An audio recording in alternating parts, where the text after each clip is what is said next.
सो bent over barbell रो।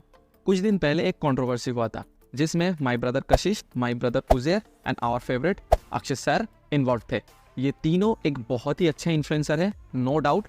सो bent over barbell row, क्या ये एक खराब एक्सरसाइज है फॉर मसल बिल्डिंग?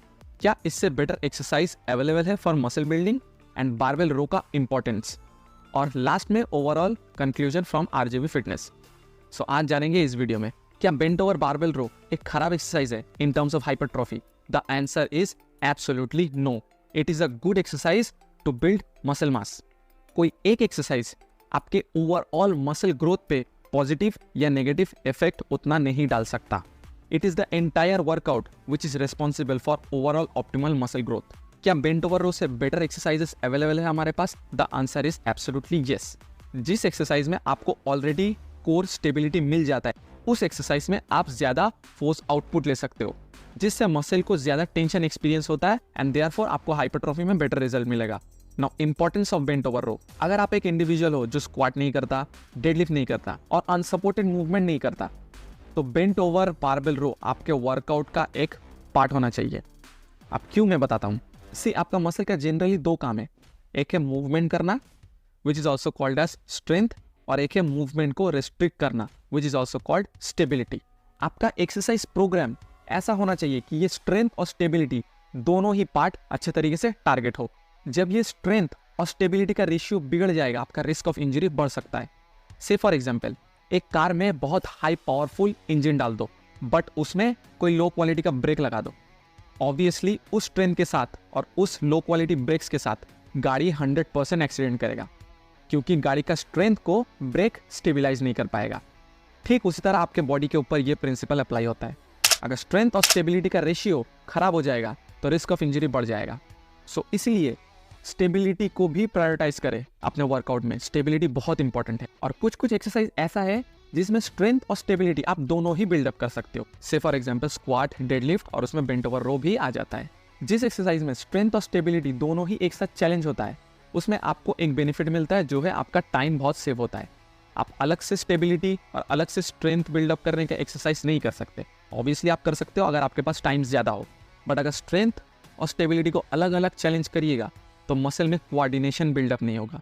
पूरा आपका बॉडी मसल स्ट्रक्चर एक साथ कैसे काम करता है वो बॉडी को सीख नहीं मिलेगा। सो माना कि आपने अलग से स्टेबिलिटी का एक्सरसाइज किया और अलग से स्ट्रेंथ, बट जो कोऑर्डिनेशन है वो डेवलप नहीं होगा। वो सिर्फ डेवलप होगा उसी एक्सरसाइज से जिसमें आपका स्ट्रेंथ और स्टेबिलिटी एक साथ चैलेंज होता है, जिससे कोऑर्डिनेशन बिल्डअप होता है। से फॉर एग्जांपल एक लंबा रास्ता है जिसमें एक स्टोर है राशन का और एक स्टोर है डेली नीड्स का, like shampoo, soap, creams, toothpaste etcetera, और एक स्टोर है स्पेंसर, और हर दुकान में 1 किलोमीटर का फासला है, और आपका गोल है पूरा बाजार करना एंड आपके पास टाइम शॉर्ट है। तो ऑब्वियसली आप कहाँ जाइएगा? स्पेंसर, क्योंकि वो एक स्पॉट में आपको सब मिल जा रहा है। ठीक उसी तरह स्पेंसर होगा आपका अनसपोर्टेड मूवमेंट, जिसमें आपका स्ट्रेंथ और स्टेबिलिटी दोनों ही चैलेंज होता है एक साथ, और आपका टाइम भी सेव होता है। और जो राशन का दुकान है उसे समझ लीजिए वो स्ट्रेंथ है, और जो डेली नीड्स का दुकान है उसे समझ लीजिए स्टेबिलिटी है। आप अलग अलग जा सकते हो। अगर आपको सिर्फ स्ट्रेंथ का नीड है तो आप खाली राशन के दुकान पे जा सकते हो, और अगर सिर्फ आपको स्टेबिलिटी का नीड है तो आप जा सकते हो डेली नीड्स वाले दुकान पे। So the conclusion is bent over rowing एक बहुत ही अच्छा एक्सरसाइज है, बट ऑप्टिमल एक्सरसाइज नहीं है टू बिल्ड मसल, बट एक अच्छा एक्सरसाइज है। इस डिफरेंस को समझो। एंड बेंट ओवर रोइंग से आप 100% मसल बिल्डअप कर सकते हो, इसमें कोई दो राय नहीं। अगर आपको बेंट ओवर रोइंग करना पसंद है, मैं तो आपको इनकरेज करूंगा कि आप बेंट ओवर रोइंग करो with proper form and technique, क्योंकि जिस एक्सरसाइज को करने में आपको मजा आ रहा है उसमें आप बहुत एफर्ट भी डाल सकते हो। अगर आपको मैं एक ऑप्टिमल एक्सरसाइज दे भी दूं टू डेवलप योर बैक, अगर आपको उसे करने में मजा ही नहीं आ रहा तो आप उसमें उतना एफर्ट भी नहीं डालिएगा। सो अगर आपको बेंट ओवर रोइंग पसंद है तो आप जरूर कर सकते हो। और हाँ, कुछ कुछ एक्सरसाइज जिम में ऐसा है कि डायरेक्ट रेड फ्लैग है, उसे करना नहीं चाहिए। उसे जितना अवॉइड करोगे उतना ही बेटर है आप लोगों के लिए। और रही बात कंट्रोवर्सी की, कंट्रोवर्सी सब में होता है। आप ऑडियंस लो, किसी भी फिटनेस इन्फ्लुएंसर को अगर आप फॉलो कर रहे हो उसमें परफेक्शन मत ढूंढो।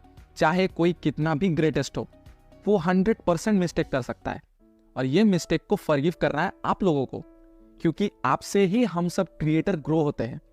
तो आप लोगों का सपोर्ट बहुत ही मस्ट होता है हमारे लिए।